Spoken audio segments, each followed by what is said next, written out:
Ira Epstein with your morning flash update, and this update is for Wednesday, and we're at the 18th of October, 2023, the time 8:15 a.m. Central Time, and another interesting day. Obviously, the disaster yesterday where a hospital hit in Gaza, the blame first falling, everybody's saying Israel, and now the proof coming out that there's no crater in the ground, and Israel bombs would leave a crater.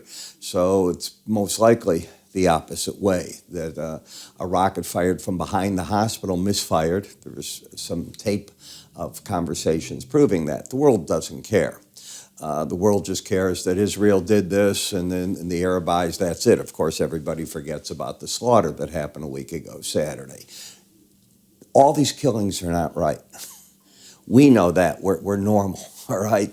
This is, again, turning into one of these crazy fanatic things that reminds me of centuries. You heard me, centuries of this going on, and it just doesn't go away. This is just a new modern version of Islam, Zionism, whatever. It's terrible.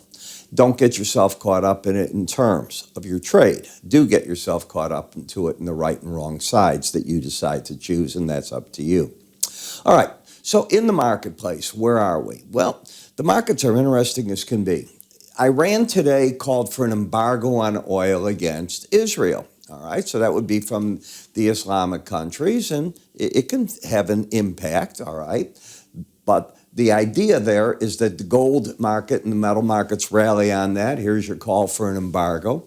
You're up in the metal markets to a degree. Heating oil slipped on the news. In natural gas, Australia has finally seen Chevron and the unions work out a deal. Looks like this one will last. In the grain market, I still think a seasonal low is forming here, so you pay attention to that. In the bonds and notes, we're not done. I realize all these people that came out 2 months ago and they're going, this is your opportunity, or 4.5% in the 10-year. Well, now 5% looks like the new number. I've heard calls for 6. You don't know. None of us know where that is going.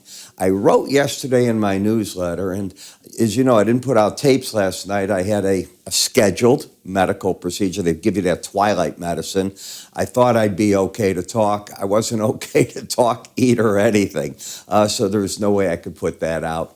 I have one more left. This is my time of the year. I normally do it in March. I moved it all this year up, and I'm just knocking everything out in one time. And no, I'm in great physical shape.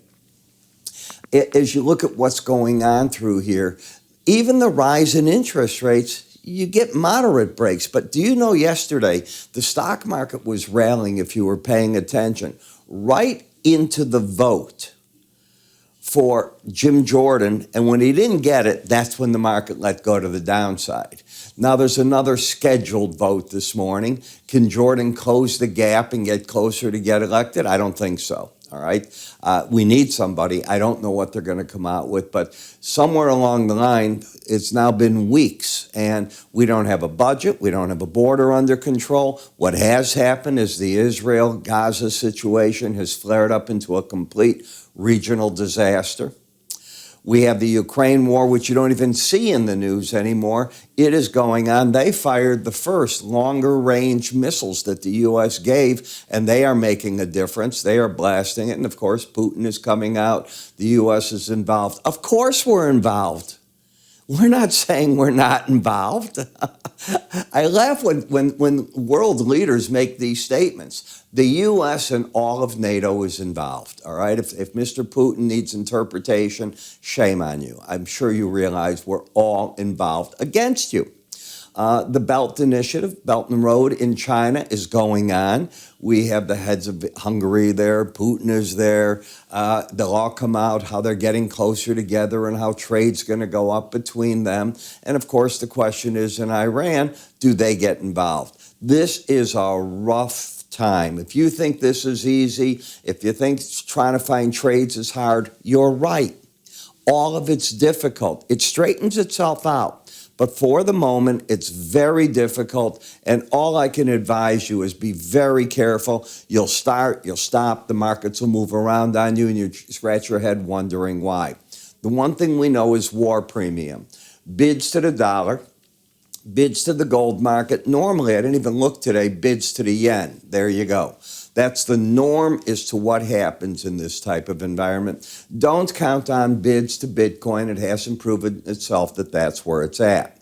Now, in terms of the day's data, the mortgage market, take a look at this crashing of numbers. These are lows going back decades, all right? They're just going to keep taking the numbers down. Amazingly, the housing starts went up, all right? That's stuff that was in the works. Permits already drawn, away they go, but the permits are down 4%. We're going to get the EIA oil stockpile at 9:30. We're going to get from the Fed their regional outlooks, their beige book.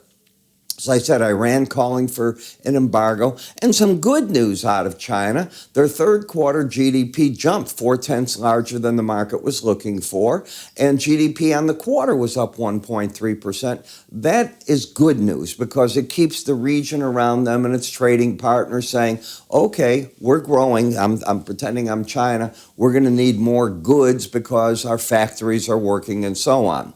The problem they're having is their property market, which makes up a great portion of their economy, and it is in a total tailspin. Now, we're going to see possibly Evergrande, Country Garden declaring that they cannot meet payments. They've done their best to meet them. We could go into a full-fledged default as early as this week, so keep your eye on that.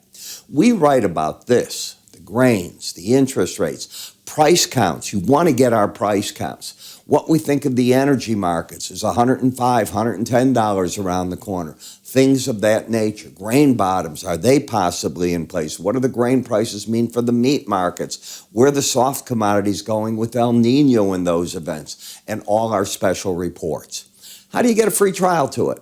It doesn't cost. You have to have an account through us in some type. But let me tell you how you do this. You go to our website, iraepstein.com. You go to free offers, or move your cursor right up here, give it a click, and while there, choose the other offers you see, put them in your cart, get them. I'm Ira. I'll talk to you at the end of the day today. You have a great trading day.